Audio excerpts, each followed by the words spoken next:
Greetings, ladies and gents, and welcome to this latest episode of Tales from Outer Space, taken from the subreddit HFY. The links to all the stories will be down below, and as always, I hope that you enjoy. And if you do, please consider subscribing. Story number 1. Writing prompt. There must be some misunderstanding. This is the punishment. Or, but I love it, yeah. Or, sir, we have a problem. The subject either doesn't understand words or is immune to inhuman torture methods. Written by AK1308. Blue Jazz retracted his eye stalks and used his major and minor submanipulators to rub at the developing stress crease in his facial integument. Please, if it will not kill you, repeat your description of the problem, insurmountable crisis at hand. His unarmed underling, one of the 3 currently being inflicted on him, winced back under the unsettling fury of the subtle sarcasm.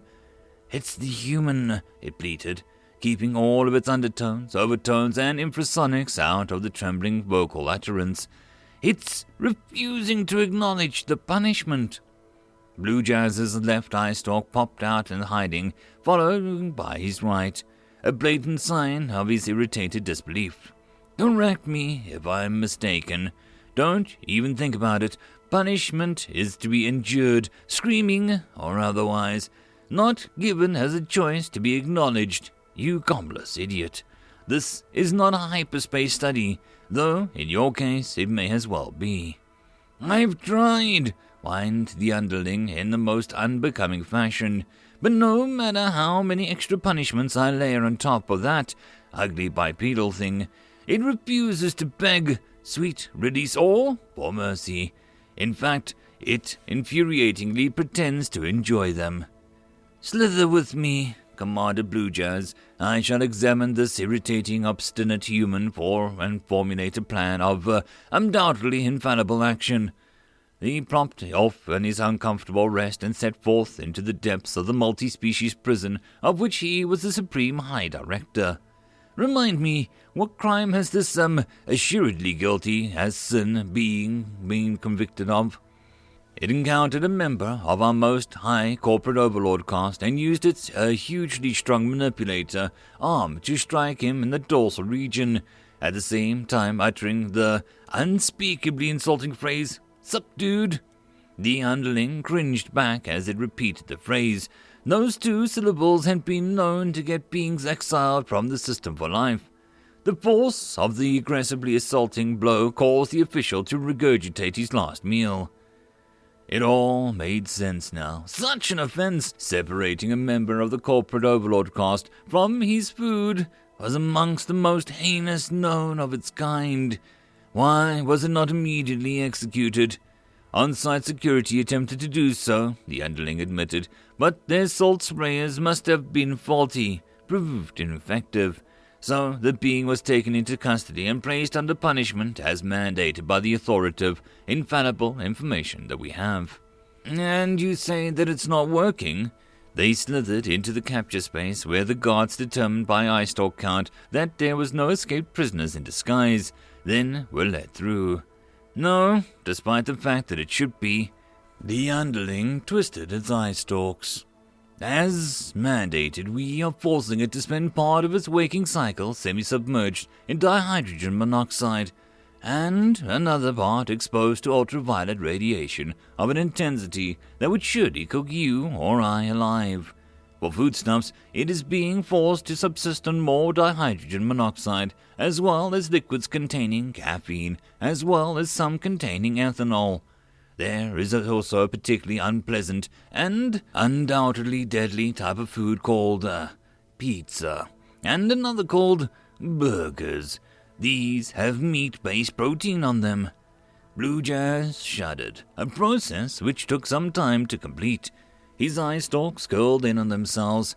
That sounded like a truly horrific punishment, and its pretending or masquerading enjoyment of this.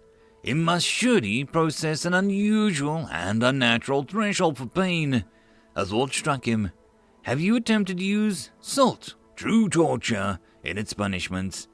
"There's already salt involved," wailed the underling. "There is a salt dissolved in the hydrogen monoxide. The ethanol sometimes comes as salt, and the pizza and burgers already have salt on them." "Well, that seems to be an all-encompassing and incomprehensive," mused Blue Jazz. He stretched his eye stalks to peer through the UV-shielded window at the human. Clad in a scrap of cloth about the bifurcation in its body, it seemed to be reclining on a rack designed to expose it to the soft yellow-white light from above, no doubt rich in UV radiation. Beneath the rack was a surface composed of silicoid grains sloping down towards a large expanse of deadly salt-infused dihydrogen monoxide. How the human could bring itself to submerge itself in that, he could not comprehend. Its survival in such case was even more remarkable. The human turned its head towards the window, while its eyes were covered with dark lenses, no doubt to conceal its suffering. It drew back its lips and exposed the sharp, white predator teeth in a threat display. The glass vessel containing what was no doubt a highly deadly concentration of ethanol was raised in one manipulator, before the human forced itself to imbibe some. Blue Jazz had seen enough. He retreated from the window. "What was that, unsettling, aggressive gesture?" he asked once they were a safe distance from the door. "I suspect it was intended to convey a threat to pour the ethanol over you and rend you with its teeth," suggested the underling, looking around and sounding revolted. "I agree wholeheartedly," concurred Blue Jazz as he flexed his eye stalks in a determined fashion. "What is the next on the punishment scale?" "The human is a male of the species," noted the underling. "At this stage of the development, it wants nothing to do with females. We will pay females of its species to wear minimal covering and associate closely with it. Perhaps then we can break its will." This made sense. Blue Jazz had been through such a stage himself. He was curious, however. "Where are you getting, receiving, attaining, or gaining this revelation or awareness knowledge from?" "Oh," said the underling, "when I contacted the human ambassador, I asked if what its species could be made to suffer. It replied in a very detailed list." Blue Jazz considered this. The best way to torture a member of a species was to ask another member after all. "Well done, even if it's hardly working as yet," he replied. "Carry on." He set out back to his office. Richard Holt finished the last of his Mai Tai, took off his sunglasses, and got up from the falling recliner. Taking a few long strides, he dived into the water, which was pleasantly cool. The ambassador had assured him that they were working hard to spring him from the prison and get him back to Earth. As far as he was concerned, they could take their time. End of story number 1.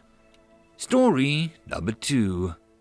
The pagan gods watch with amusement as humanity still remember them by naming their mightiest vessels after them, long after they stopped worshipping them.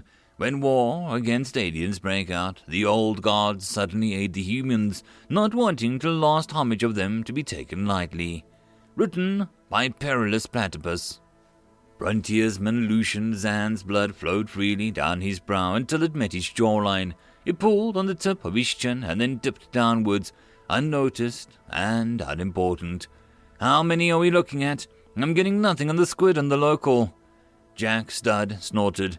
"More than it's worth counting." He gave a hapless shrug. "Only so many bullets to fire sometimes, Luke. We've gone and done what we could."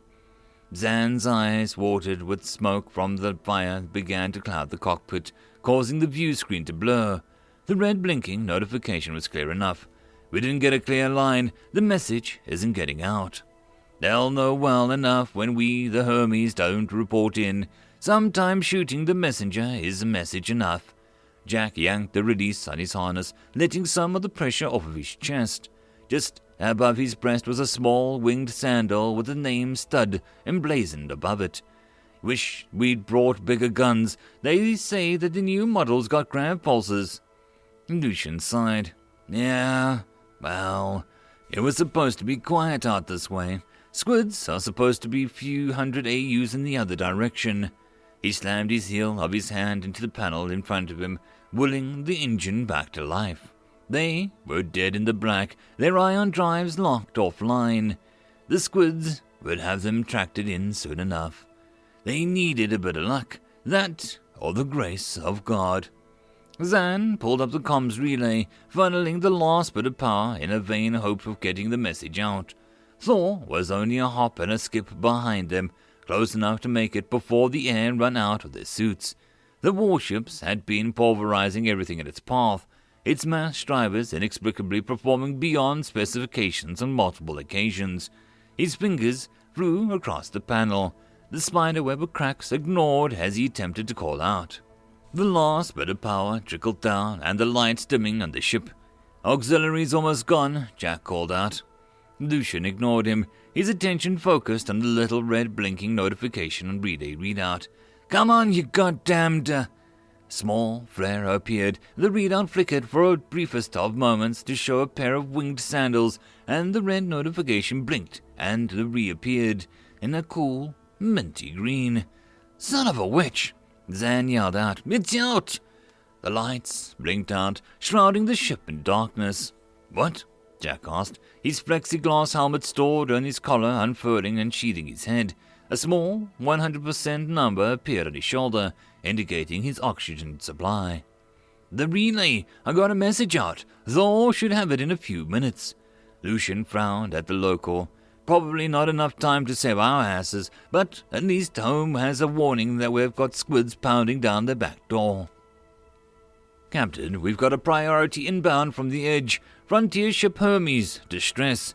The comms officer swore. "We've got squids, ma'am. Whole fleet of them. Hermes is disabled." "Stow it and keep focused, Lieutenant. Send the relay back earthward, and let's get them some backup." Captain Lawless commanded, her steely grey eyes darting between the bridge crew. "Captain, we don't know what we're up against. The message just said fleet of squids." Comms officer Lucas replied, even as he prepared to relay the message back home. "Let me worry about that, Lucas. Just get us there."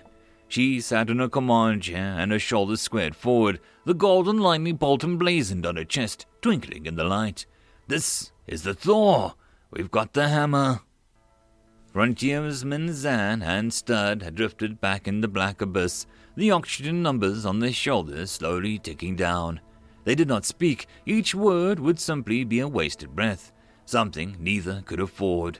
Zan's number was slightly lower than Stud's, largely on account of the difference in their size. Zan also sweated a bit more, elevating his heart rate and generally causing him to burn up what little precious time he had left. But there was hope. Somewhere in the deep space was the Thor. All they needed to do was survive long enough to see it, not that they would know when it arrived. The view screens were dark along with the rest of the ship, and the final spurt of energy used to launch the message that might save them. After a few minutes, there was a pressure on their backs, a pressure coming against their seats. They shared a glance, each knowing the truth of it. The squids had arrived to claim their prize. They were being tracked. Zan glanced down at the oxygen patch. 57%. Over an hour if he didn't do anything drastic. Not that it mattered. Their orders were clear enough. Under no circumstances were they permitted to be captured alive. The squids made a habit of trying to disarm and imprison. Initially, it was treated like any other prisoner of war situation, even with the wrinkle that they were aliens. We took some of theirs, they took some of ours. We did not take that mistake anymore. They took more than prisoners. They drained them. Knowledge, emotions, humanity. A fate far worse than death. So they came prepared. Everyone who slapped a sigil on their chest and flew for Earth knew what the stakes were. Zan and Stud would simply be the next to do their duty. Zan didn't feel any anger over it. No rage. They had fought and lost. Zan would die a warrior in the service of his home, and others would pick up where they had left off. His only regret was the dead ion drive. He had hoped to make a bit of a bang if he shuffled off the mortal coil, but it wasn't in the cards. Zan turned to Stud. "Win some, lose some, right, Jack?" Jack heaved a great exhale, his breath temporarily fogging up his helmet. "You don't want to wait till they open up the can?" Zan wagged his head in the negative. "Best make a clean go of it. Neither of us wants to get hollowed out." Jack sighed. Damn shame. We got the message out. Hermes did what it needed to do. Zan paused as the tractoring stopped. Looks like they're the end of the road. It's been an honor, Jack. Zan unholstered his sidearm and began to raise it, his finger moving to curl around the trigger. An explosion. We are at 38 contacts local, one faint blinker on distress, the rest are all calamari. Comms Officer Lucas called out, sliding his view panel readout to the main screen. Looks like the Hermes has its wings clipped. They've got them on tractor. Captain Lawless took the information and then began to bark out orders. Helmsman, plot an intercept course with the Hermes. I want us up their rears. We'll get out and push them if we have to. That'll take us into the swarm, Captain, Lucas began. I'm capable of reading the nav charts, Lucas. Just keep me up to date with the tractor as that. Have they reacted to us yet? The captain cut in. No, ma'am. They're holding it tight around the Hermes, Lucas replied. There's a bit of luck. She glanced to the side. Gunnery, let's drop the hammer. First body on the tractor, second on the command ship if they can pick it out. Gunnery, Jacobson nodded. Honor, Captain. He pulled on the nav data from the helmsman, supplemented with the firing solution. Almost immediately, the ship's lights dimmed slightly as power was drawn towards the mash drivers running along the length of the ship. There was a muffled chonk sound as the first shots were released. The lights brightened momentarily, and then the process was repeated. Hammer away. Captain Lawless just hoped that their luck continued. Thor was behind the times, which was how it ended up posted in the astral equivalent of the hinterland. The newest squids had managed to reinforce their hulls against the mash drivers, forcing humanity into a nerve-wracking arms race. Grav pulses ruled the stars now, but Thor hadn't had the chance to retrofit. Still, somehow the hammer always seemed to pull through, defying math and logic. It didn't matter now. There weren't any other options. One warship against a fleet of already was suicide. What did it matter whether the hammer worked? She was risking it all for two frontiersmen without enough sense to not get caught. Zan was going to owe her a long night of drinking after this. The good stuff, cheap jerk that he was, might prefer death. A wisp of a smile came to her face. First hit, Jacobson called out. How'd we do? Captain Lawless asked. Jacobson turned on his chair, had to look at the captain, a large grin on his face. Hammer still knows how to smash. Lawless pumped her fist in victory. Looks like we're in a fight. The small arc of electricity sparked on her lightning sigil as bolts emblazoned by her command chair. Let's ride the thunder. Cheers broke out. End of story number 2. And that, my friends, concludes this video. I hope that you enjoyed. If you did, please consider supporting the author from the link down below. Otherwise, if you wish to support this channel, there are numerous ways to do so, like liking, subscribing, and possibly even becoming a patron. Otherwise, the easiest way would be to share. And until the next video, I hope that you all have a good one, and I'll see you then. Cheers.